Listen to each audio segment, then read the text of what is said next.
Hey everyone, welcome to the Bruce Williams channel. In this watch review, I'm going to showcase the Horon Ocean Hunter. I have the Kraken dial configuration.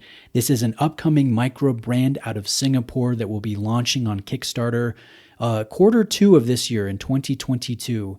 Now, considering the price and considering all the details and what will be present here in the production unit, I'm excited to share this with you because I think a lot of you will enjoy this watch. You enjoy affordable watches that carry value and specs and satisfaction on wrist. We'll get to the details here, but just in full disclosure, Percy Chan, who is behind Horon, I've been corresponding with him. He's gifted me this Ocean Hunter with the Kraken dial. I don't have to pay for it. I don't have to send it back. I don't have to send it on to another reviewer. So consider this a sponsored presentation, but I will be giving this watch away. And details on that will be at the end of the video. So hopefully you feel I've been very fair in this presentation, not overly favorable or overly critical, if that makes sense. Now, I will say I am personally drawn toward Meteorite when it comes to watches. There's something fascinating when you think that there's a piece of space rock that has been hurtling through the solar system for who knows how long, and then has entered this atmosphere in such a violent process where it nearly burns up upon entering the Earth, and then it lands on this celestial body. It's found, and then it's refined, and it's cut. And part of this, a thin part of this space rock, is placed as the face of this watch. And just the idea of having meteorite as a material, as a feature on a watch, on an item that's a piece of jewelry that tells you the time, that I absolutely love. There's something appealing about that. Now, I don't love all meteorite dial watches, but when they're done properly, I think they can be exceptionally satisfying. And I like this one. So let's start with dimensions. We'll talk about the good elements. We'll talk about the bad elements. And again, starting with dimensions, 41.5 millimeters in diameter, 48.6 in lug-to-lug dimension. Unless you're counting these protruding center links of this bracelet, then that dimension goes up to 56.6 millimeters, which admittedly, that will be prohibitive for a lot of watch enthusiasts. That's a very long, effective lug-to-lug dimension. We have a 14.1 millimeter case height, 22 millimeter lugs, tapering down to 19 millimeters at the clasp. And I will mention this bracelet is solid. There's nice light play. There's high polished chamfered edges. We have screw pins connecting these links together. And then we have this substantial clasp that's kind of reminiscent of a strap coat design, even though I don't believe they were the first brand to introduce this architecture.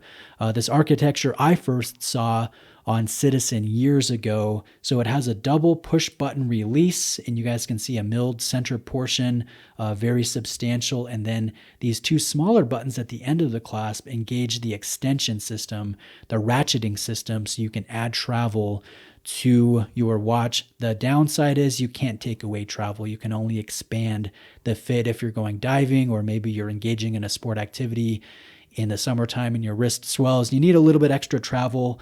This is good for that. And it's pretty weighty. It's very substantial and solid. And that paired with the bracelet, it really adds some weight to this watch, and it helps balance out the large watch head. And I like that. It feels balanced. It has a good stance on wrist, and it's comfortable. Just for reference, my wrists are 7.25 inches in circumference. The water resistance is 300 meters. We have a loomed signed screw down crown at the 3 o'clock position. And let me give you a sense of the bezel action, and then we'll do the loom shot. So the bezel is really satisfying. It has a quieter, softer feel and sound to it, but a very pleasant mechanical action that I find to be among the class leading watches at this price segment of $500. In fact, at the top of my head, I can't think of another one that I've enjoyed more. This is a very satisfying bezel action, and I like the fact that we have bitone ceramic with full loom indexing. So let's do that loom shot now. Really satisfying in low light, especially with the little areas of undulation and reflection off of that meteorite dial. And then we have the applied markers. We have a mix of BGW9 and C3. So everything done for the hours and minutes, that's done in C3. The BGW9, the cyan tone is done in the bezel insert. And I love the fact, this is so cool. I don't think this is the first time I've seen it, but I love the fact that the blacked out date wheel is loomed when it comes to the indexing. So not very practical, just a really cool feature that I like. It's fun to get these little things that bring satisfaction and enjoyment to the watches that we wear on our wrists, especially when we're not spending a ton of money. Again, this one comes in at $499 for the initial Kickstarter if you're opting for one of the dial colors that comes with the double guilloche texturing, two different types of guilloche texturing. If you'd like a meteorite dial like the one here displayed in this video, the price goes up naturally to $599. So there's a $100 premium for the meteorite dial execution. The movement within the watch is the Sellita SW200-1. We have 38 hours of power reserve, and you can see it through an exhibition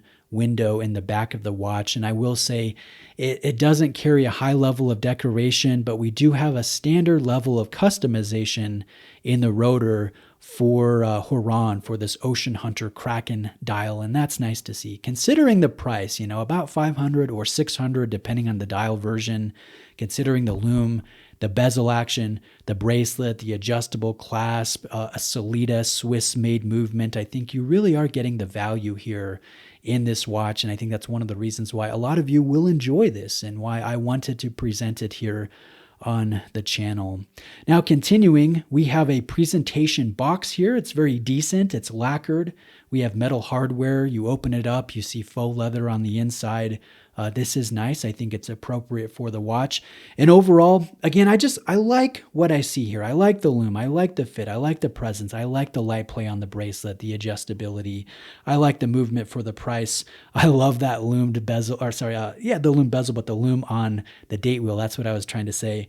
This is a satisfying watch. Is it perfect? No, it's not. There are some things that I think should be changed before it goes into production. And perhaps, Percy Chan, perhaps it's not too late for you to make a couple tweaks to enhance this product before it ships to consumers. And here is my feedback. I would love to see inverted end links for the bracelet. That would take that lug-to-lug dimension back down to 48.6, which would be very doable for a wide range of wrists.